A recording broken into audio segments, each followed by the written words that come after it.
आप बताएं कि आज आपने यहाँ जो है प्रेस वार्ता रखी है, ये किस मुद्दे को लेकर के रखी है? जहाँ तक पता लगा कि चमार रेजिमेंट को लेकर के जो है यहाँ रखी गई, तो क्या है ये और क्या मुद्दा है ये? सर, चमार रेजिमेंट मैं आपको बताना चाहती हूँ कि 1942-43 में इसका गठन हुआ था और 1946 में ब्रिटिश गवर्नमेंट के द्वारा इसको भंग कर दिया गया था। और भंग इसलिए किया गया था क्योंकि ब्रिटिश गवर्नमेंट के ये आदेश थे कि जिस समय हमारा देश आजादी के लिए लड़ रहा था, आजाद हिंद फौज से लड़ने की कंडीशन ब्रिटिश गवर्नमेंट के द्वारा रखी गई कि आप आजाद हिंद फौज के साथ लड़िए। लेकिन हमारे सैनिकों ने इस बात के लिए मना कर दिया कि हम आजाद हिंद फौज के साथ नहीं लड़ेंगे, क्योंकि वो हमारे सैनिक है, हमारे देश को आजाद करने के लिए लड़ रहे हैं। जिसके चलते ब्रिटिश गवर्नमेंट ने उसको बंद कर दिया, मतलब भंग कर दिया। और उस भंग का नतीजा ये था कि कुछ लोगों को मौत के घाट उतार दिया गया, कुछ को जेल में बंद कर दिया गया और कुछ लोग वहां से फरार हो गए।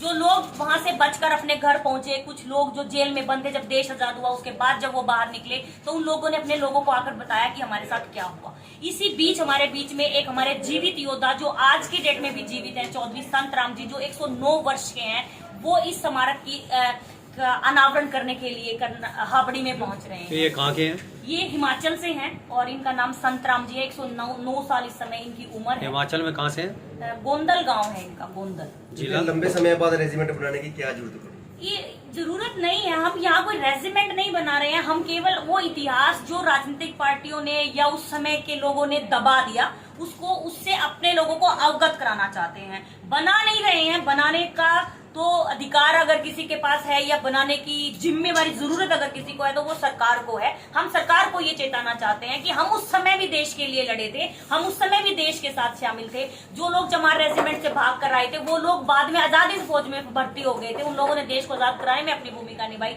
लेकिन सरकार इस बात को देख अनजान कर रही है। उन लोगों को यहाँ तक की पेंशन तक की भी सुविधा नहीं दी गई।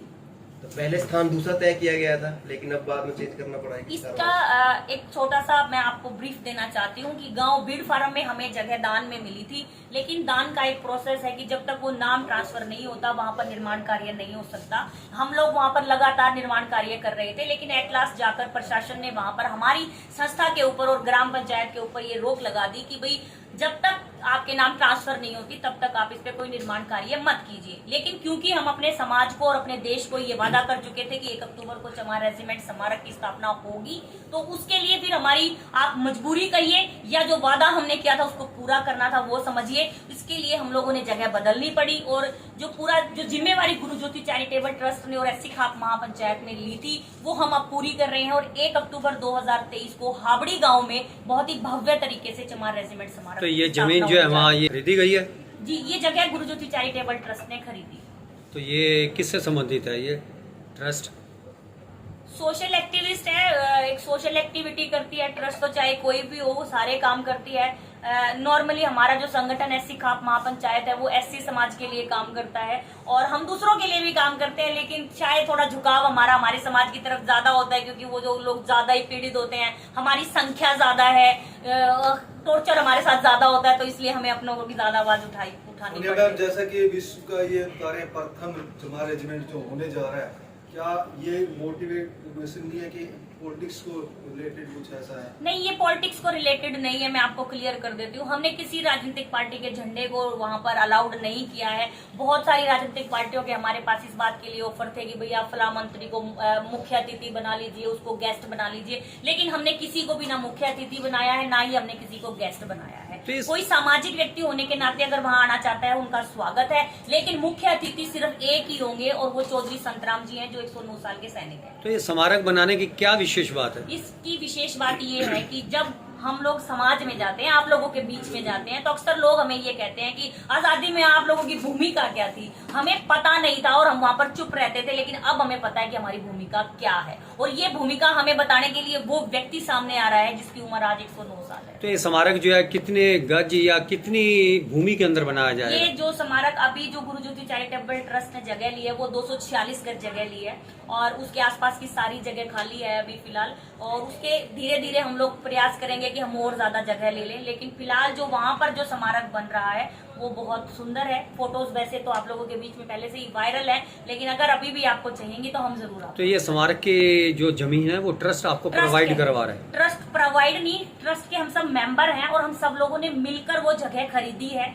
और ये जो जगह है ये इसमें कोई वो नहीं है कि भाई हमने ये किसी व्यक्ति के नाम से खरीदी है, ऐसा नहीं है। ट्रस्ट के नाम से जगह खरीदी है और ट्रस्ट बहुत सारे काम कर सकती है। आप सब लोगों को पता है, चमार रेजिमेंट स्मारक बनाना एक प्रोजेक्ट है, वो ट्रस्ट का एक प्रोजेक्ट है। तो ये कितने लाखों का है या करोड़ का है प्रोजेक्ट?